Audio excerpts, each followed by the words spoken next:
Invasi ke Ukraina yang berlangsung kurang lebih 8 bulan bikin Rusia kena hantam sanksi dari berbagai sisi, mulai dari sistem perbankan, produksi migas, hingga barang dan jasa. Semua dilakukan agar kekuatan Rusia melemah, sehingga invasi bisa dihentikan.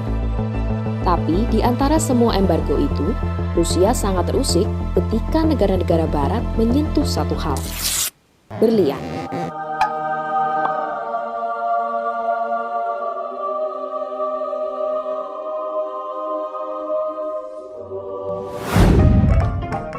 Keberadaan berlian punya historis panjang di Rusia. Jejaknya dapat dilacak sejak abad ke-18, tatkala Kekaisaran Rusia mendorong adanya eksplorasi berskala besar terhadap sumber daya di dalam perut bumi.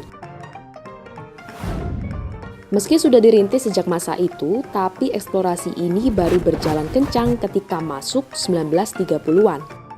Ini Vladimir Sobolev. Dia adalah ilmuwan yang risetnya menyebut bahwa ada kesamaan geologis antara dataran Siberia dan Afrika Selatan. Riset Sobolev kemudian jadi dasar eksplorasi yang menuntun pada temuan berlian pertama di Yakutia.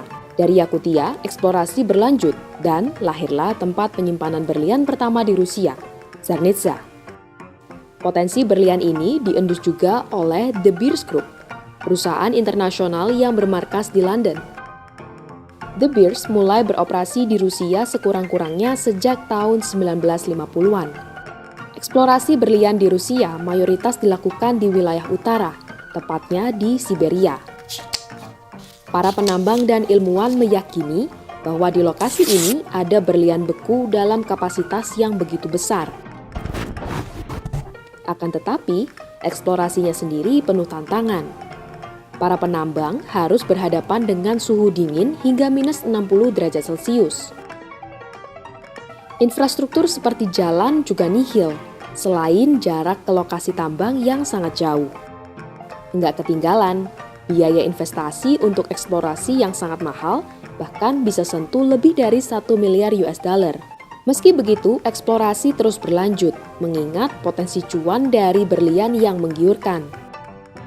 Saking bernilainya, pada 1993 muncul kabar bahwa berlian dari tambang di Yakutia bocor ke pasar terbuka. Kebocoran ini dalam arti lewat transaksi gelap yang merugikan Rusia sebesar 1 miliar US dollar.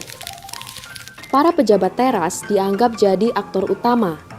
Mereka menimbun berlian dalam tempat rahasia dan kemudian dijual ke Amerika Serikat tanpa lewat jalur otoritas resmi. Ketika Uni Soviet kolaps pada 1991, eksistensi berlian nggak ikut pudar. Pada 1992, pemerintah mendirikan Alrosa, BUMN yang fokus urus berlian. Perusahaan ini beroperasi di Yakutia, sebelah barat Arkhangelsk sampai Afrika.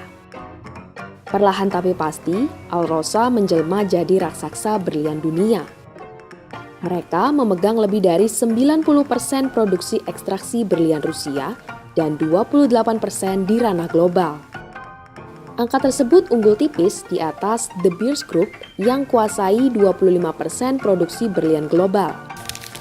Per 2021, cadangan berlian Rusia capai 1,1 miliar karat.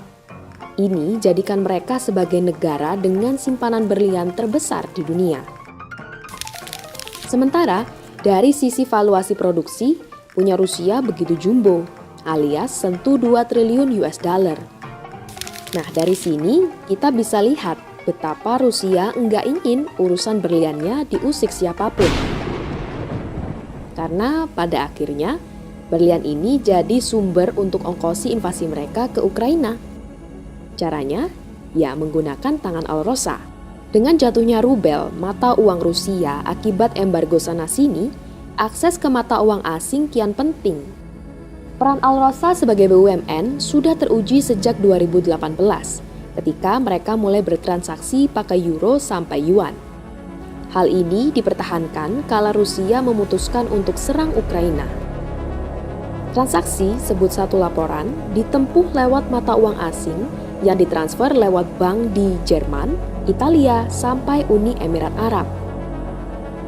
Uang yang dihasilkan lewat transaksi itu sebagian besar diubah jadi keuntungan perusahaan, sementara sisanya dipakai untuk memodali angkatan perang Rusia.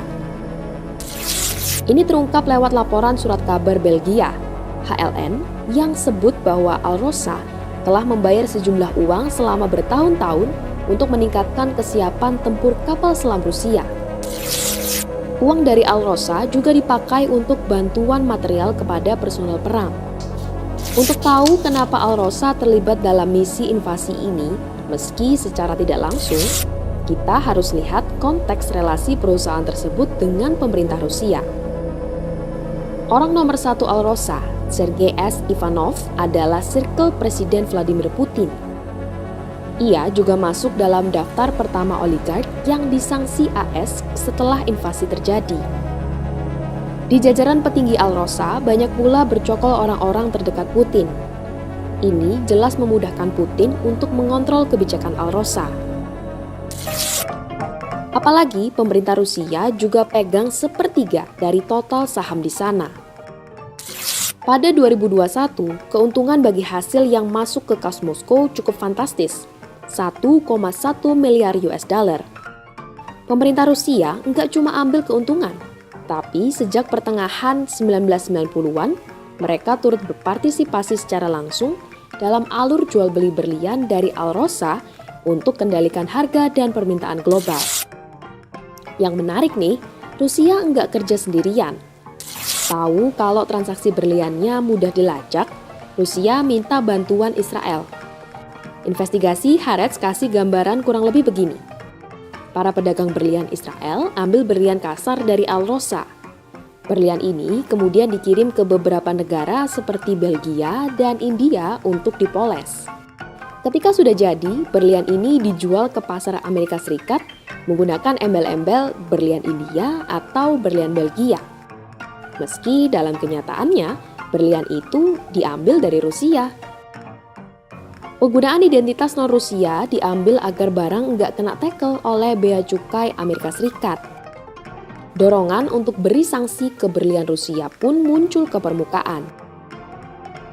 Langkah ini sempat hadir di Kimberley Process, forum pengawas untuk penjualan berlian konflik serta pemberian sertifikasi berlian.